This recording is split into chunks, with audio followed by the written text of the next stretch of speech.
Good morning to dear student. Welcome to again AVMA online classes. I am your sir Chetan Sharma. Okay बच्चों, काफ़ी दिन हो गया हमारा वीडियो नहीं आया है और ना हम लोगों ने इस चैप्टर को आगे पढ़ा था due to the reason of I am taking some first unit test which conduct by to the school level.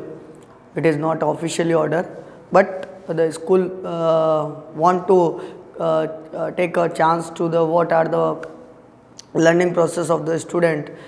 They can be the recognized by to the conducting of the test.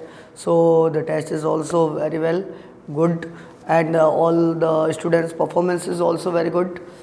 Okay, so now we are continuing to the our chapter number 3, fiber to fabric in the NCERT pattern according to our NCERT syllabus. बच्चों, इस chapter में हम लोगों ने ये पढ़ा था कि फाइबर जो है वो फैब्रिक कैसे बनाता है ना. यानी कि हम लोगों ने पढ़ा था कि नेचुरल फाइबर हो चाहे आर्टिफिशियल फाइबर हो, ये फाइबर जनरली हम लोगों के क्लोथ मटेरियल में या क्लोथ से अदर मटेरियल जैसे कारपेट है, कर्टन्स है, ठीक है ना, टेबल क्लोथ्स है, और भी कई तरह के मटेरियल्स है, ब्लैंकेट है, सीट्स है वगैरह है. तो ये सब बनाने में कैसे मदद करता है, ये काम आता है. ये हमारा इस चैप्टर का मेन प्रोसेस और मेन थीम है, हम लोगों को ये जानना है. ठीक है ना बच्चों. तो फिर इस प्रोसेस के सीक्वेंस में हम लोगों ने पढ़ा था कि फाइबर जनरली दो तरह से ऑब्टेन किया जा सकता है, आइदर बाय द प्लांट्स और एनिमल्स. तो प्लांट फाइबर प्लांट फाइबर के अंदर हम लोगों ने पढ़ा था कॉटन को और जूट को, जो कि हम लोगों ने 6th स्टैंडर्ड में स्टडी कर लिया था. उसको हम लोग डिस्कस नहीं करेंगे. 7th स्टैंडर्ड में हम लोगों को सिर्फ और सिर्फ एनिमल फाइबर पर फोकस करना है बच्चों. तो एनिमल फाइबर में हम लोगों ने दो पढ़े थे. एक तो पढ़ा था हम लोगों ने वूल, और एक पढ़ेंगे हम लोग सिल्क के बारे में. वूल के बारे में मैंने आप लोगों को बताया था बच्चों कि वूल किस तरह का फाइबर होता है, कहाँ से ऑब्टेन्ड होता है, कौन से वूल यील्डिंग एनिमल्स है, किस तरह के स्पीसीज जो है वो जो अपने इंडिया में पाई जाती है. फिर हम लोगों ने पढ़ा था कि वूल का एक प्रोसेस कैसे होता है, what is the process related to the wool to getting off the wool fabric. Wool fibre से वूल के फैब्रिक कैसे ऑब्टेन किया जा सकता है, स्टेप बाय स्टेप हम लोगों ने इसको पढ़ा था, अच्छे से उसको समझा था, पॉइंट वाइज नोट आउट भी किया था. I hope everybody make a notes which I wrote out to the board. Okay, आज का जो टुडे का लेक्चर है बच्चों, आज हम लोग पढ़ेंगे सिल्क मॉथ के बारे में. एक्चुअली जो सिल्क का जो फाइबर होता है, नेचुरली जो सिल्क है वो सिल्क मॉथ या सिल्क वॉर्म से ऑब्टेन्ड होता है. ध्यान से सुनना, ये सिल्क मॉथ या सिल्क वॉर्म फीमेल और मेल दोनों तरह से ऑब्टेन्ड हो सकती है. यानी कि सिल्क का जो फाइबर जो नेचुरली अपन लोगों को ऑक्यूरिंग हो रहा है वो मेल और फीमेल दोनों ही देते हैं. ठीक है ना बच्चों. अब देखो इसमें होता क्या है, जनरली जो फीमेल होती है वो क्या करेगी कि इस साइकिल को चलाने का काम करते हैं. तो ये जो लाइफ साइकिल हम लोग पढ़ रहे हैं वो फीमेल सिल्क मॉथ की होगी. ओके बच्चों, तो एक बार फोकस करते हैं हम लोग life cycle of the silk moth. अब मैं आप लोगों को इसका सिल्क मॉथ का लाइफ साइकिल बता देता हूँ. जनरली स्टार्टिंग हम लोग यहाँ से करेंगे बच्चों. मैंने फिगर भी बनाया हुआ है. ये जो फिगर मैंने बनाया हुआ एडल्ट मॉथ का है. तो ये एडल्ट मॉथ का मतलब जो मैच्योर हो रखी है.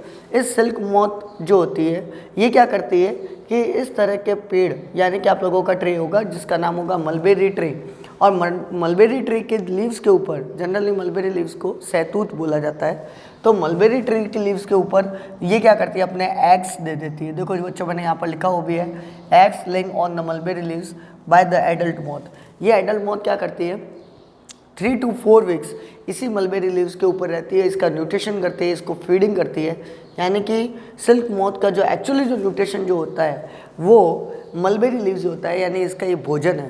तो वो इसको खाएगी और खाने के बाद में वहीं पर इसी लीव पर अपने एग रिलीज़ कर देती है. बच्चों जैसे ही ये एग रिलीज़ कर देती है, अब ये एग जो होते हैं वो लावा में कन्वर्ट हो जाते हैं. एग का लावा में कन्वर्ट होना इट मीन्स वो हैच आउट हो जाएंगे, वो फट जाएंगे और वो लावा में कन्वर्ट हो जाएंगे. इस तरह का एक लावा जो होगा अगेन इसी मलबेरी लीव्स पर ये फॉर्म्ड हो जाता है. यानी कि एग कन्वर्ट हो रहे हैं किसमें, लावा के अंदर कन्वर्ट हो रहे हैं. Egg convert into a larva. अब लार्वा के बाद में कोकून बनता है. कोकून का मतलब होता है बच्चों कि जनरली क्या करती है, सिल्क मॉथ जो होती है जब लार्वा स्टेज में होती है तो लार्वा स्टेज में वो अपने सिल्क ग्लैंड से अपने आसपास में एक स्पून तैयार करती है. आसपास में एक सिल्क ग्लैंड से एक सिल्क निकालती है. वो धीरे धीरे उसको रोल करता है, गोल गोल गोल गोल गोल गोल उसको लपेटता है, रैप करता है. ये बहुत ही लंबा थ्रेड होता है, इसकी रेंज भी बहुत लंबी होती है, 1 to 8 मीटर रेंज होती है इसकी. तो ये क्या करता है, ये स्पिन करता है अपने चारों तरफ. जैसे ये स्पिन करता है तो एक जैसे अपन नहीं लग रहा कि अपने पास में रुई का सिलाई मशीन में जो अपन लोग डालते हैं, ठीक है ना, स्टिचेस करने के लिए थ्रेड का जो गट्टा होता है, तो उस तरह का एक फिगर बन जाता है, उसको कोकून बोला जाता है। एक्चुअली ये जो लार्वा जो होता है, जब ये सिल्क ग्लैंड से इस तरह का ये सिल्क का फाइबर अपने अराउंड रैपिंग करता है, चारों तरफ लपेट देता है बच्चों, तो लपेटने पर कोकून जो होता है वो इसके अंदर ही हो जाता है। अब जनरली क्या करते हैं जो सेरिकल्चर करते हैं, जो इसका कल्टीवेशन करते हैं, वो क्या करते हैं इसी कोकून को उठा देते हैं और एक हॉट वाटर के अंदर उसको डाल दिया जाता है। तो अंदर जो ये जो लावा वगैरह होता है वो वहीं पर ही मर जाता है ना। तो आगे जाकर इसका प्रोसेस नहीं हो पाता, वहीं पर ये डेड हो जाएंगे और कोकून को मार दिया जाता है। और मारने के बाद में फिर वहाँ से एक एक यहाँ से सेल का थ्रेड जो होगा वो रीलिंग करके बाहर निकाला जाता है, कॉम्बिंग करके बाहर निकाला जाता है। जनरली ये इलीगल माना जाता है क्योंकि अपन लोगों को कोई हक नहीं अपन लोग किसी इंसेक्ट को मारे, है ना। लेकिन होता क्या बच्चों कि कोकून जो है वो सारे कोकून यूज़ में नहीं लिए जाते, कुछ एक कोकून जो होगा वही वाटर में बॉईल करने के लिए यूज़ में लिया जाएगा। जनरली कोकून जो होगा वो आगे जाकर प्यूपा स्टेज में कन्वर्ट हो जाता है, जो मैंने लिखा नहीं है लेकिन यहाँ पर मैंने मेंशन किया है। कोकून आगे जाकर डेवलप्ड हो जाता है, नरिशमेंट लेता है, वो ग्रोइंग करेगा, बढ़ जाएगा और बढ़ने के बाद में वो नेक्स्ट स्टेज प्यूपा स्टेज पर आ जाएगा। बच्चों अब ये प्यूपा स्टेज क्या होती है, कोकून के बाद बनने वाला जो स्टेज जो कहलाती है सिल्क मॉथ की, वो प्यूपा कहलाती है। अब ये प्यूपा धीरे धीरे एडल्ट सिल्क मॉथ में कन्वर्ट हो जाता है। प्यूपा मैंने ड्रॉ नहीं किया है, क्यों? क्योंकि आप लोगों को मैं ये बताना चाह रहा हूँ कि सिल्क का फाइबर अपन लोगों को यहीं से मिलेगा, कोकून से। तो कोकून वाइट कलर का होगा, आप लोगों को लगेगा कि रुई का ऐसा लपटा हुआ है, या आप लोगों को लगेगा कि आप लोगों ने मांझे के अंदर गड़गड़ी जो होती है उसमें कैसे उसका थ्रेड लपेटा हुआ होता है, रैपिंग किया होता है, उसी तरह मौली का गट्टा देख लीजिए, मौली के गट्टे की बिल्कुल सेम सिमिलर शेप के अंदर ही और सेम सिमिलर साइज़ के अंदर ही कोकून बनता है, मौली का गट्टा। आप लोगों को जनरली आप लोगों को कोकून वगैरह जो बच्चों में आप लोगों को कभी अपने लोगों की क्लास लगेगी, जब हम फेस टू फेस बैठेंगे तो मैं आप लोगों को कोकून, नेचुरली कोकून में आप लोगों को प्रैक्टिकली आप लोगों को आंखों से विजुअल करवा के बता दूंगा कि अपने साइंस लैब में वो अवेलेबल है ना। तो कोकून को ही हॉट वाटर में डाल के रीलिंग करके कॉम्बिंग करके सिल्क के फाइबर बनाए जाते हैं, थ्रेडिंग किया जाता है। अगर मान लो कोकून जो है वो उसको आगे की तरफ प्रोसीड होने के लिए दे दिया जाए, उसको आगे की तरफ चलने दिया जाए, तो यही कोकून प्यूपा में कन्वर्ट हो जाएगा, यानी कि छोटा सा सिल्क मॉथ जिसको बोल सकते हो, बेबी सिल्क मॉथ। और यही प्यूपा आगे जाकर एडल्ट मॉथ के अंदर कन्वर्ट हो जाता है, यानी कि ये कैटरपिलर। और इस तरह से ये लाइफ साइकिल चलती रहती है कंटिन्यूसली। फिर वापस से अगेन एडल्ट मॉथ उसी मलबेरी लीव्स के ऊपर आकर अपने फीडिंग करेगी, उसके ऊपर एग रिलीज़ करेगी। एग के बाद में अगेन लार्वा निकलेगा, एग हैच आउट हो जाएगा, एग का हैच आउट होने पर लार्वा बाहर आएगा। लार्वा धीरे धीरे इसी मलबेरी लीव्स को और फीड करेगा, मैच्योर होगा और अपने आसपास में सिल्क ग्लैंड से आसपास में अपनी तरफ ही लपेट देगा, खुद को ऐसे जाल में फंसा देगा, उसको कोकून बोला जाएगा। कोकून से अगेन प्यूपा बनेगा और प्यूपा से इस तरह का ये लाइफ साइकिल जो है वो female silk moth continuously run करती रहती है। बच्चों मेरे हिसाब से आज आप लोगों को ये प्रोसेस समझ में आया होगा। एक बार जनरली हम लोग इस फिगर को भी देख लेते हैं जो मैंने इन शॉर्ट में लिखा है। ये लाइफ साइकिल को आप लोगों को ईजिली लर्न करवा देगा, इससे आप लोगों को जल्दी समझ में भी आ जाएगा। सबसे पहले क्या होता है, adult silk moth egg release करता है, जो कि हर एक इंसेक्ट का नेचर होता है। वो कोई भी चीज़ को इनहेल करेगा तो एक्सहेल के करने के तौर पर वो एग रिलीज़ कर देगा। यही एग जब हैच आउट हो जाएंगे, जब फट जाएंगे तो ये लार्वा रिलीज़ करेंगे। लार्वा के बाद में कोकून फॉर्म्ड होता है, जो कि सिल्क मॉथ का अगला स्टेप होता है। कोकून आगे जाकर डेवलप्ड स्टेज में आ जाएगा, प्यूपा स्टेज में आ जाएगा और प्यूपा और फर्दर मोर एडल्ट स्टेज में आ जाता है, जिसको एडल्ट सिल्क मॉथ या फीमेल एडल्ट सिल्क मॉथ भी बोला जाता है। जनरली बच्चों इसको इसी कोकून को या इस प्यूपा स्टेज को आप लोग कैटरपिलर भी बोल सकते हो। जनरली ये कैटरपिलर फॉर्म में भी होता है, ठीक है ना। तो आप लोगों को कंफ्यूज नहीं होना है, कैटरपिलर कोई अलग चीज़ नहीं है। कैटरपिलर एक्चुअली यही चीज़ होती है जो कि इसकी लार्वा स्टेज के अंदर जो ये स्टेज आएगी उसको कैटरपिलर भी बोला जाएगा। कई कई बुकों में कैटरपिलर लिखा होगा, तो कन्फ्यूज़ होने की जरूरत नहीं है।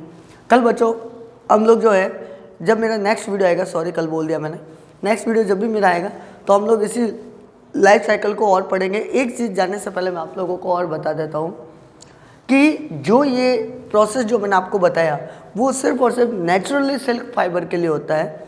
जनरली मार्केट में आजकल नेचुरल सिल्क फाइबर जो है, एक तो मैंने आपको बताया ये इलीगल माना गया है। क्यों? क्योंकि इसमें कोकून को बॉइल्ड वाटर में डाल दिया जाता है। तो अपन लोग एक जीव हत्या कर रहे हैं जो कि एक इलीगल है। किसी इंसेक्ट को, किसी प्राणी को मारना, जान से मारना, ये हमारे संविधान में नहीं, हमारे अधिकार में नहीं आता है, हमारे संस्कृति में नहीं, हमारे कल्चर में नहीं। तो हम लोग अपने कल्चर के अगेंस्ट नहीं जाते। इसलिए क्या किया जाता है कि काफ़ी सारे केमिकल फैक्ट्रीज जो है, जो टेक्सटाइल इंडस्ट्री है, वो क्या कर रही है कि ये नेचुरली सिल्क की जगह पर आर्टिफिशियल सिल्क फॉर्म कर रही है। इस आर्टिफिशियल सिल्क को रेयॉन बोला जाता है। क्या बोला जाता है बच्चों? रेयॉन। और ये रेयॉन जो है वो सेम प्रॉपर्टी डिनाई करता है किसकी? जो नेचुरल सिल्क का फाइबर होगा, सेम सिमिलर प्रॉपर्टी रेयॉन की होगी। बस नेचुरल में कोकून को किल करना पड़ेगा, और दूसरा ये थोड़ा नेचुरली है तो इट मीन्स वेरी कॉस्टली होगा, बहुत कॉस्टली भी होता है। जनरल वे में जो ये रेयॉन का जो सिंथेटिकली बनाया जाता है, जो रिजेंबल करता है प्रॉपर्टी सेम सिल्क फाइबर की, वो थोड़ा सा चीप रेट पर और कम कॉस्ट पर भी अवेलेबल हो सकता है। यही मेन रीज़न है कि मोस्टली जो केमिकल टेक्सटाइल इंडस्ट्री है जो फैब्रिक बनाती है, वो जनरली रेयॉन को सिंथेसाइज करती है, उसका प्रोडक्शन करती है, और रेयॉन का प्रोडक्शन लार्ज स्केल पर भी होता जा रहा है। ठीक है ना? तो इस तरह का लाइफ साइकिल धीरे धीरे बंद होता जा रहा है, लेकिन कहीं कहीं जगहों पर आज भी इस तरह की सिल्क फार्मिंग की जाती है। ये रियरिंग और मैनेजमेंट करवाया जाता है। क्यों? क्योंकि उनको नेचुरल सिल्क ऑब्टेन करना होता है। ओके बच्चों, आई होप आज का वीडियो आप लोगों को समझ आया। कॉपी में ज़रूर एक बार इसको नोट आउट कर देना, इस फिगर को एज इट इज़ यूँ का यूँ ड्रॉ करना। अब देखो बच्चों, बुक में अलग अलग फिगर भी होगा, मैंने मेरे हिसाब से आप लोगों को एक फिगर बना के बताया। ठीक है ना बच्चों? Okay, thank you.